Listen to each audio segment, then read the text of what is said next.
Hola, ¿qué tal? Bueno, bienvenidos a una nueva clase de Fisiología Cardiovascular. Como ustedes saben, la página es claseamerican.wix.com/inicio. Hoy vamos a hablar de biofísica de los fluidos, ¿sí? Nos pueden encontrar también por Facebook o vía WhatsApp. Bueno, comencemos a ver las diferencias. Acá estamos observando dos tubos, el tubo de Pitot y el tubo de Venturi. Podemos observar de un lado, visualizamos acá el tubo recto, ¿sí? Este tubo solamente va a poder determinar lo que es la presión lateral, la presión hidrostática, ¿sí? Entonces, la presión lateral ejercida sobre las paredes de este recipiente, nosotros lo vamos a visualizar como una columna de líquido, o sea, lo vamos a visualizar como presión hidrostática, ¿sí? Bueno, acá vemos un tubo con acodadura, el tubo de Pitot, ¿no? Entonces, nosotros tenemos tres áreas. Una zona de mayor área que vemos en la parte izquierda, y una zona de menor área que observamos en el centro, y nuevamente una zona de mayor área que es similar a la primera. ¿Qué nos dice la ecuación de continuidad? La ecuación de continuidad nos dice que a un caudal constante entre las tres áreas, para poder mantener un caudal constante, que quiere decir Q1 es igual a Q2, que es igual a Q3, las velocidades tienen que cambiar. Si yo quiero mantener el mismo caudal, el caudal es volumen que atraviesa esta superficie por tiempo, entonces tengo que movilizar el fluido en mayor o menor velocidad, ¿sí? Entonces, en el primer momento nosotros tenemos una zona de mayor área, por lo tanto la velocidad es menor, ¿sí? Tenemos que recordar que el caudal, al mantener iguales los caudales, entonces velocidad 1 por superficie 1 va a ser igual a velocidad 2 por superficie 2. Eso nos lleva a que si la superficie 2 tiene menor área, por lo tanto, para mantener el caudal tiene que tener mayor velocidad. Bueno, acá tenemos un ejemplo práctico, el uso de la manguera. Nosotros a veces cuando utilizamos la manguera, apretamos la manguera ¿para qué? Para que aumente la velocidad del flujo de líquido, a pesar de que el caudal sea el mismo. Observemos, ¿no? Entonces el caudal es el mismo, ¿sí? Porque yo no doy vuelta a la canilla, simplemente abrí la canilla y mantengo un caudal. Sin embargo, cuando nosotros apretamos la manguera, ¿qué pasa? Aumenta la velocidad, ¿sí? O sea, manteniendo un caudal constante, nosotros reducimos el área de sección y de esa manera podemos aumentar la velocidad. Bueno, entonces, de acuerdo a lo que nosotros hemos dicho, si nosotros tenemos a la izquierda mayor área, tenemos menor velocidad. En el centro, menor área, tendremos mayor velocidad, ¿sí? Esto por ley de continuidad. Bien, según lo que nosotros dijimos, entonces, los tubos rectos van a medir la presión lateral en forma de presión hidrostática, ¿sí? ¿Qué nos dice el principio de Bernoulli?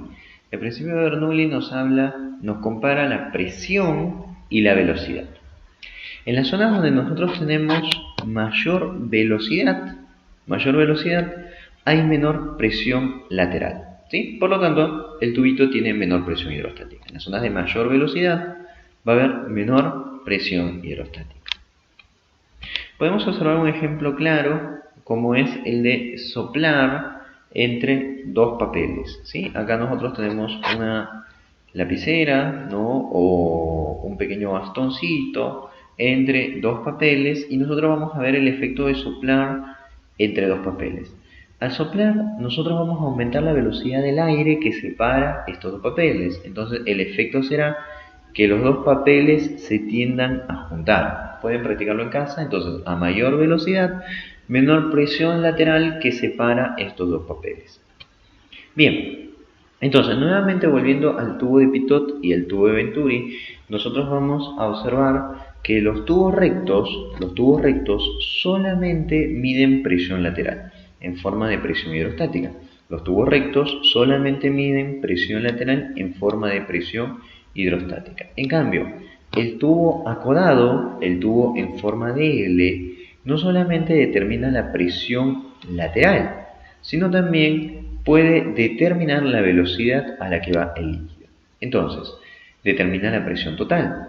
Según el teorema de Bernoulli, la presión total se calcula con la suma de las presiones cinética y la presión estática, que en este caso sería la presión hidrostática o presión lateral, porque habíamos dicho la presión hidrostática es una forma como medimos la presión lateral, ¿sí? Entonces, nosotros acá podemos observar la presión total. La presión total va a ser la suma de la presión hidrostática que nosotros habíamos medido en este tubo, ven ahí, y la resta entre la presión total y la presión hidrostática que nosotros medimos en este tubo va a ser la presión cinética. Entonces, cuando aumenta la velocidad, aumenta la presión cinética. En el caso 2, como tenemos menor área, hay mayor velocidad, entonces hay mayor presión cinética. Observemos que en los tres casos la presión total se mantiene en una línea constante. Lo único que ocurre es que en el caso 2, al aumentar la velocidad, disminuye la presión hidrostática, por lo que nosotros ya habíamos hablado anteriormente, y aumenta la presión cinética, manteniendo la presión total, ¿sí? Bien. Bueno, ¿qué dice la ecuación de Poisson? Nosotros observamos en un fluido real, esto que habíamos descrito anteriormente no ocurre. ¿Por qué? Porque a medida que avanza una distancia o una longitud, la presión lateral, medida como presión hidrostática, va disminuyendo, ¿sí? Por efecto de la fricción, del rozamiento entre las capas del fluido, ¿sí? Entonces, ¿qué nos dice la ecuación de Poisson? Poisson nos dice que el caudal, Q es caudal, observemos Q es caudal, ¿sí? Es igual al delta P, diferencia de presión, variación de presión, por pi nosotros sabemos 3,14, por el radio elevado a la cuarta, sobre 8 por la longitud del vaso. Lo vemos señalado acá arriba, la longitud del vaso, ¿no? Por la viscosidad, ¿sí? Entonces es importante que nosotros tengamos en cuenta que el caudal entonces depende mucho de la diferencia de presión sobre la resistencia, ¿sí? El caudal, diferencia de presión sobre la resistencia. Esto, según lo que hemos hablado en clase anterior, esto se determina según la ley de Ohm. Entonces, el caudal depende de la variación de presión sobre la resistencia, ¿sí? Y bueno, y la resistencia al flujo se va a determinar inversa a lo que habíamos establecido según la ley de Poisson, ¿sí? Entonces nosotros miremos, a partir de esta ecuación de Poisson, nosotros vamos a determinar lo siguiente. Simplemente intercambiando la variación de presión va a ser igual al caudal por 8 por longitud por viscosidad sobre pi por radio a la cuarta, ¿sí? O si nosotros evaluamos la ecuación de Poisson junto con la ley de Ohm que nosotros determinamos acá, entonces nosotros vamos a poder obtener que la resistencia periférica va a ser igual a 8 por L por viscosidad sobre pi por radio a la cuarta. Si ustedes se dan cuenta, simplemente es un tema matemático.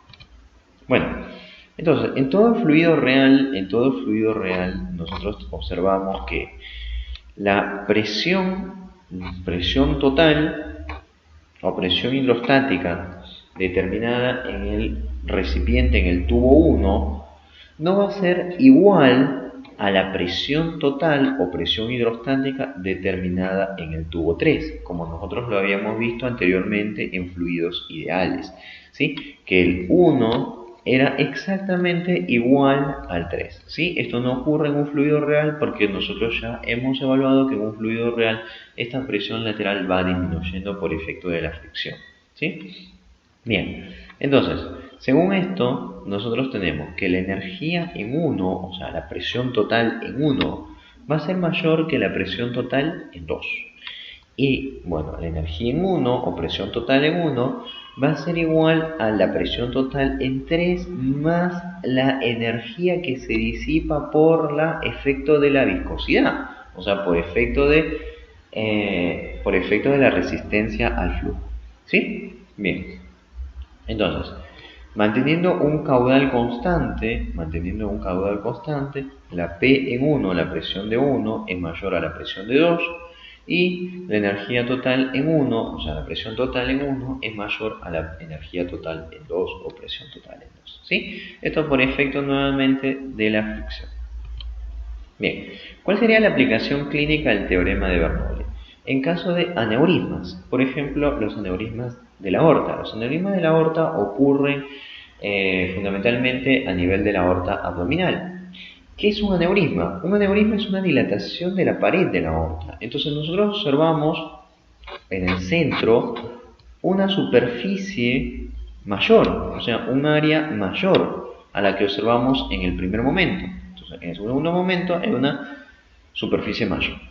Nosotros sabemos que cuando hay superficie mayor hay menor velocidad. Y cuando hay menor velocidad hay mayor presión lateral y el aneurisma es un debilitamiento de la pared. Entonces, por ende, esto puede complicar el aneurisma y por lo tanto generar una ruptura de la pared. ¿Sí? Entonces, a mayor área, como donde se encuentra el aneurisma, hay menor velocidad, menor presión cinética y hay mayor presión lateral que se mide en forma de presión hidrostática. ¿Sí? Entonces, chicos, nosotros nos despedimos. Muchísimas gracias por su atención, ¿no? Y los esperamos en unas próximas clases. No olviden de suscribirse al canal.